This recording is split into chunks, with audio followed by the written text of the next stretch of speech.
जय हिंद बच्चों। 7th class आज हम पढ़ेंगे हिंदी का पाठ 18। ये हमारे सिलेबस का लास्ट लेसन है जिसका नाम है परनिंदा यानी कि दूसरों की निंदा।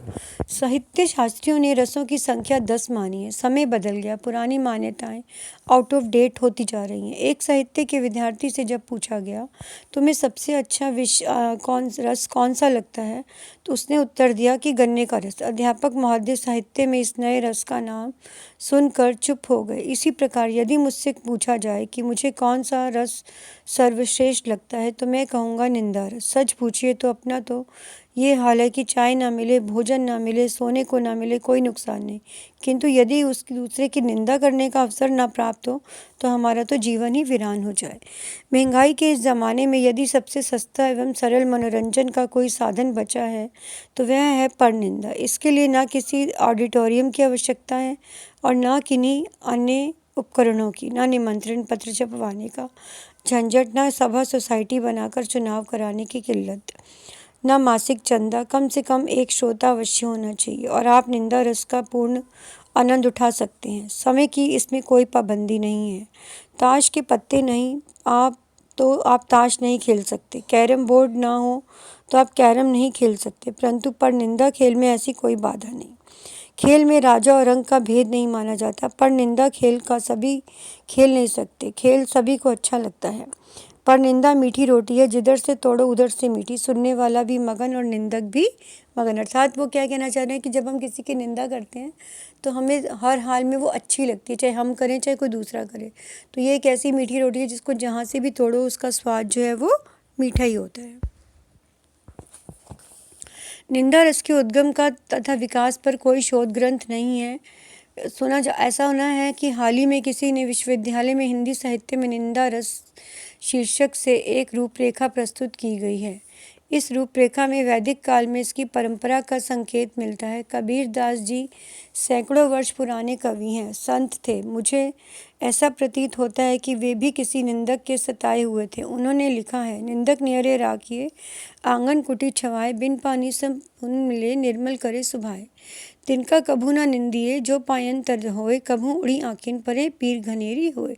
कि जो मतलब निंदक को क्या बोलते हैं, वो हमें अपने पास रखना चाहिए ताकि वो हमारे अवगुणों को हमें बता सके और हमारे अवगुणों को दूर कर सके। तो इसी प्रकार वगैरह तिनका कभू ना निंदा, कभी हमें तिनके की निंदा नहीं करनी चाहिए, क्योंकि वो अगर पाँव में चुभ जाएगा तब भी आपको दर्द ही होगा, और अगर आपकी गलती से आँख में आ जाएगा तब भी आपको दर्द ही देगा। कबीर दास जी तो महात्मा थे। यदि उनके सिद्धांत सब मानते तो पीछे ना की जाती, तो निंदा पीछे पीछे ना की जाती। सच पूछे तो निंदा का आनंद परोक्ष में है। कोई भी निंदक को सादर आमंत्रित करके यही सोचेगा कि निंदक के द्वारा निंदा सुनने में वे अपने मन को निर्मल करे। कबीर दास जी तो तिनके की निंदा करने को भी बुरा समझते हैं, किंतु आजकल निंदा के क्षेत्र में नए क्षितिज छुए जा रहे हैं। निंदा करने में लोग अपने डैडी जी को भी नहीं छोड़ते हैं। गुरु जी तो किसी की गिनती में ही नहीं रहे हैं। एक विद्यार्थी ने से जब परीक्षा में पूछा गया फेल होने का कारण, तो उसने अपने डैडी की लापरवाही के कारण फेल हो गए। हमने पूछा वो कैसे? उसने बताया कि हम तो परीक्षा दे आए थे, पर में डैडी जी को परीक्षकों के पास जाकर हमारे अंक बढ़वाने थे। ये उन्होंने नहीं किया। अब इसी का नतीजा है कि हम फेल हो गए। जिम्मेदार डैडी हुए ना, हम उनकी मुँह तरफ देखते रह गए। एक घर में सास दिन भर के लिए कहीं गई हुई थी। किसी पड़ोसिन को उस घर में से कुछ लेना था। सास कभी किसी को कुछ दिया नहीं करती थी। अब पड़ोसिन ने भी बड़ी चतुर थी। उसने सास की निंदा करना प्रारंभ किया और बहू ऐसी रसमगन हुई कि इससे चीज़ ही नहीं दी बल्कि उसे अनेक उपहार भी दे दिए, और बिना कुछ खाए उस पड़ोसिन के साथ सास की बुराई सुनती रही। हमारे पड़ोसी भी मज़ेदार व्यक्ति हैं। उन्हें आप सदैव परनिंदा में लीन पाएंगे। यदि परनिंदा में कोई विश्व प्रतियोगिता होती तो कई पुरस्कार प्राप्त करते। किसी की प्रशंसा सुनना वे पाप समझते हैं। आप किसी की तारीफ करें और वे तुरंत कहेंगे, अजी आप 4 पैसे हो गए, बाबूजी पर भूखे मरते कई बार तो इनकी माँ हमारे घर से आटा मांग कर ले गई। इनकी बहन की बारात बड़े फजीते पड़े अगर हमारे डैडी जी उन्हें रुपए उधार ना देते। एक दिन में और वे कवि सम्मेलन में गए। उन्होंने कवियों के मुंह पर उनकी प्रशंसा की। लौटते वक्त उन्होंने भी आवाज़ें महकने जैसी थी। किसी की सूरत पर 12 बजे थे, किसी ने दूसरे कवि के भावों को अपहरण किया था। बहरहाल उन्होंने जमकर सबकी निंदा की। मैं अनुभव कर रहा हूँ कि जिस समय ये निंदा करने में मगन थे, उन्हें ऐसा आनंद आ रहा था कि मानो बड़ी रकम की लॉटरी उनके नाम से निकल आई हो। उनकी बैठक एक प्रकार से परनिंदा भवन थी। शाम को अन्य निवेदक भी वहाँ पधारते थे। एक संगीत समारोह के संयोजक उनकी बैठक में आए। मैं भी उस दिन वहीं था। वे संयोजक से बोले, भाई, इस संसार में संयोजक दुर्लभ है, धन्य है आप जो दूसरों के मनोरंजन के लिए ऐसा करते हैं। आज जबकि व्यक्ति अपने ही मन में सिमटता चला जा रहा है, तो आप एक अपवाद स्वरूप भी कह जाएंगे। मैं अवश्य हाजिर होऊंगा और अपने लायक कोई सेवा बताइए। उन्होंने चाय पिलाई। जो ही बैठक से बाहर निकले, फिर क्या था, कहने लगे, धंधा बना रखा है लोगों ने। ये संगीत के नाम पर सारे गामा नहीं जानते, चल दिए संयोजक बनकर, ना कभी चंदे का ना हिसाब देते हैं। अजी, उन्होंने तो इन कर्मों से अपनी हैसियत बनाई है कि मैंने उनको टोका भी।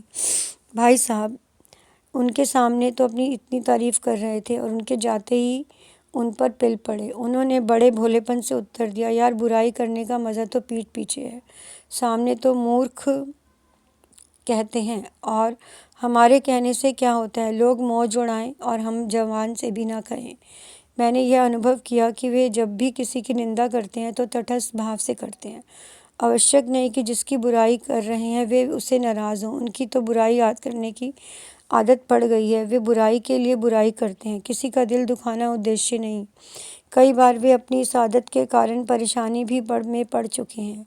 अपने पड़ोस में रहने वाली प्रौढ़ बुआ जी के बारे में उन्होंने ऐसे ही कुछ कह दिया और घर पर चढ़ आई और लोग उन्हीं को धमकाने लगे। काफ़ी आदमी भी जुट गए जिन्होंने उन्होंने बुआ जी की बुराई की थी। वे भी साक्षी के रूप में उपस्थित थे। भाईजान रंगे हाथों पकड़े गए थे। बचते कैसे? बड़ी मुश्किल से लोगों ने माफ़ी मंगवाकर उनका पिंड छुड़वाया। कुछ दिनों तक सावधानी की, फिर वही रफ्तार। एक दिन ऐसा हुआ कि सार्वजनिक रूप से अपनी सास की निंदा कर रहे थे, बेगार कर रहे थे, किसी चिड़चिड़ा कैसी लोभीन है, आदि आदि। किसी ने सही कहा, दीवारों के भी कान होते हैं। बैठक में सभी प्रकार के लोग जमते हैं। किसी ने उनकी श्रीमती से ये सब बातें कह दी। सुबह सुबह मेरे घर आए और परेशानी की हालत में। भाई क्या बताऊं, ऐसी बुरी आदत पड़ गई कि मजाक मजाक में अपनी सास जी के बारे में कुछ कह दिया।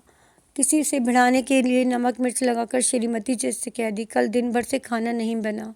शाम को उन्होंने सब सामान भी पैक कर लिया है और मायके जाने की तैयारी कर रही हैं। भाई तुम ही चलो, कुछ तो हो सके तो मामले को समाप्त कराओ। मैंने कहा, यार, अजीब पहली बार है, क्यों नहीं अपनी ज़बान पर काबू रखते हो? मन बहलाने के और अनेक साधन हैं। क्या दूसरे की निंदा करके अतिरिक्त तुम्हारा कोई और काम नहीं है? मनोरंजन का साधन नहीं हो सकता? भाई, मर्द का कोई मामला होता तो मैं चला चलता, मियाँ बीवी के झगड़े में पड़ूं, इतने बाल मेरे सिर में नहीं है। बहुत मिन्नत करने पर मैं उनके साथ चला गया। श्रीमती जी के चेहरे पर ऐसी लाली थी कि जैसे कि जेठ की मास की दोपहर में सूर्य की होती है। मैंने कहा, भाभी जी नमस्ते। उन्होंने बड़े औपचारिक रूप से नमस्ते कहा। मेरी हिम्मत नहीं पड़ी कि समझ में नहीं आता था कि क्या बातचीत किस ढंग से शुरू की जाए। खैर साहब, किसी प्रकार मैंने साहस करके बातचीत प्रारंभ की। भरी हुई बैठी थी, उबल पड़ी। आखिर बूढ़े होने की आस, अब तक बाहर वालों की निंदा ही किया करते थे ना, आप घर वालों का भी नंबर आ गया। क्या कोई अपने माँ बाप की बुराई कर सुनेगा, और वह बिना किसी कारण के? भाई साहब, वह नित्य ही निंदा करने के कारण इनकी दुर्गति होती है।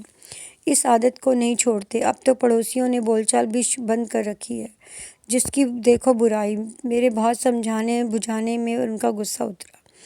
उन्होंने श्रीमती जी के सामने प्रतिज्ञा की कि अब वे किसी की निंदा नहीं करेंगे, लेकिन मुझे पूर्ण विश्वास है कि वे शीघ्र किसी की निंदा करेंगे, क्योंकि निंदा ही उनका रसराज है। मतलब उन्होंने ये प्रॉमिस तो कर लिया कि वो अब से ऐसा नहीं करेंगे, लेकिन वो कह रहे हैं वो तो उसकी आदत है, वो अभी नहीं करना, मतलब करेगा लेकिन करेगा ज़रूर। तो वैसे तो मेरे हिसाब से जो मेरा विचार है, निंदा हमें नहीं करनी चाहिए, कभी भी किसी की निंदा नहीं करनी चाहिए। अगर कोई किसी की गलती है तो आप उसे सामने से भी परोक्ष रूप से बताएं, अर्थात उन्हें कहिए कि हाँ आपने ये गलत किया, लेकिन कभी भी पीछे से उनकी निंदा नहीं करें। तो ये लेसन को आप एक बार और से अच्छे से पढ़ेंगे और इसके शब्दार्थ भी करने हैं आपको, और सुलेख भी कॉपी में करना है सुंदर राइटिंग में। परनिंदा, दूसरों की बुराई, दुर्लभ, कठिनता से प्राप्त होने वाला, अपवाद, सामान्य नियम से भिन्न, तटस्थ, किसी की पक्ष ना लेने वाला, पिल पड़ना, भिड़ जाना, संयोजक, प्रबंधक, बेगार, बिना मजदूरी के बलपूर्वक करने वाला जन काम, प्रतिज्ञा, वादा, निंदक, बुराई करने वाला, साक्षी, गवाही देने वाला, अभिनंदन, सम्मान, स्वागत, परोक्ष, अप्रत्यक्ष। यानी कि परोक्ष रूप से हमें कभी किसी की, मैंने बताया ना, नहीं, अगर कोई आपको किसी को निंदा करनी भी है तो प्रत्यक्ष रूप से करिए, यानी कि डायरेक्टली उसको जो भी गलती है उसको बता सकते हैं, लेकिन ये नहीं कि पीछे से हम उनकी बातें बनाएं। तो आपने इस लेसन को पढ़ना है और अच्छे से समझना है और शब्दार्थ और सुलेख कॉपी में करने हैं। धन्यवाद। Good day.